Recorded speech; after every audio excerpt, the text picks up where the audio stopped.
Recently, I read a rather amusing article from the online apologist Anthony Rogers called The Trinity in the Old Testament.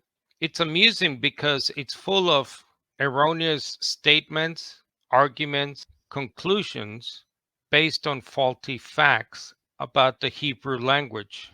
He says in part that the doctrine of the Trinity is interwoven throughout the entire warp and woof of the Old Testament. It's not merely found in a discrete passage or proof text here and there. For example, from the beginning to the end of the Old Testament, plural nouns, pronouns, verbs, adverbs, and adjectives are regularly used for God, at least in the Hebrew text.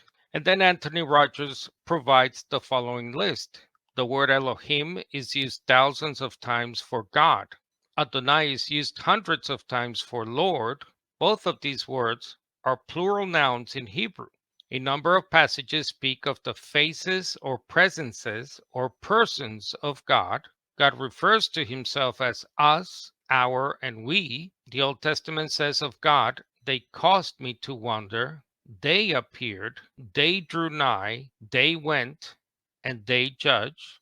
The Old Testament calls God our creators, makers, and husbands.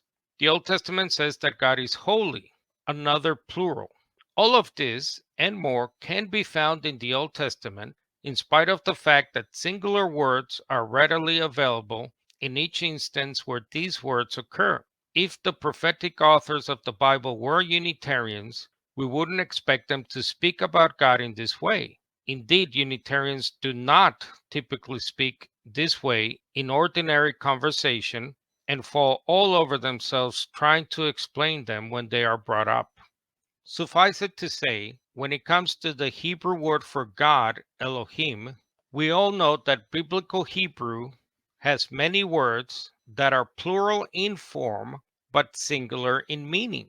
No English translation that I know of would translate these words in the plural when used for the one God of Israel, also called Yahweh or Jehovah.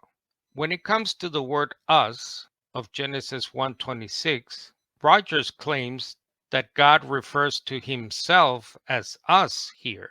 But a simple reading of the text in context will show that after this statement of let us make man in our own image, it goes on to say that God created man in his own image. In the image of God, he created them, that is, humanity, male and female, he created them. So clearly, there, the us is not a reference to God himself, but God, described as a he, singular personal pronoun, addressing someone else, others. The word biblical commentary says that it is now universally admitted that this was not what the plural meant to the original author. When angels do appear in the Old Testament, they are frequently described as men, and in fact, the use of the singular verb create in Genesis 1:27 does, in fact, suggest that God worked alone in the creation of mankind. Let us create man should therefore be regarded as a divine announcement to the heavenly court, drawing the angelic host's attention to the masterstroke of creation, man. In Job 38, verses 4 and 7, puts it, when I laid the foundation of the earth, all the sons of God shouted for joy. Rogers also falsely claimed that the Old Testament says of God, for example, they caused me to wonder, they appeared.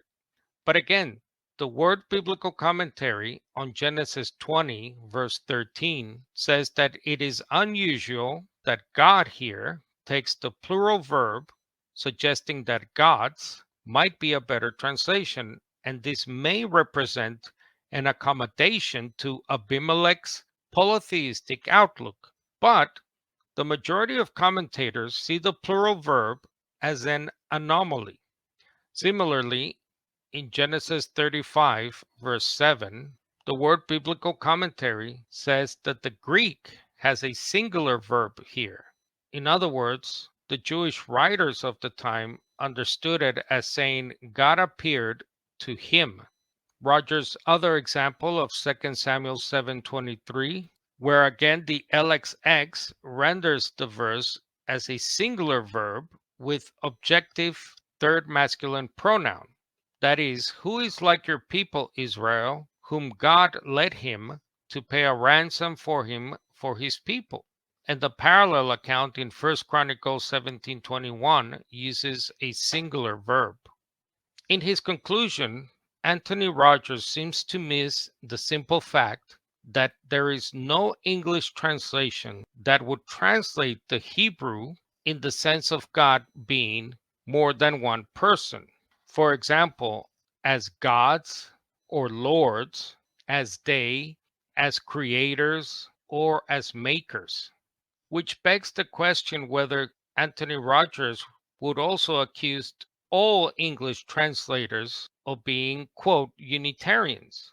The desperation by so many self professing apologists, pastors, and teachers in trying to prove that the one God of Israel, with the singular personal name Yahweh or Jehovah, is more than one person, is defeated by the simple fact that tens of thousands of times singular personal pronouns and verbs are used for the one God of Israel. The few proof texts, verses, or words that are in desperation used to prove otherwise simply subverts the whole of the Bible revelation regarding our Creator, who Jesus calls the Father, the only true God in John 17:3. The Hastings Dictionary of the Bible, the Old Testament, can scarcely be used as authority for the existence of distinctions within the Godhead.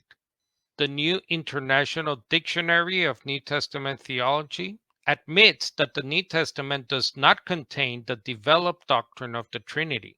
And the Encyclopedia of Religion and Ethics rightly says that at first the Christian faith was not Trinitarian. It was not so in the apostolic and sub-apostolic ages, as reflected in the New Testament and other early Christian writings.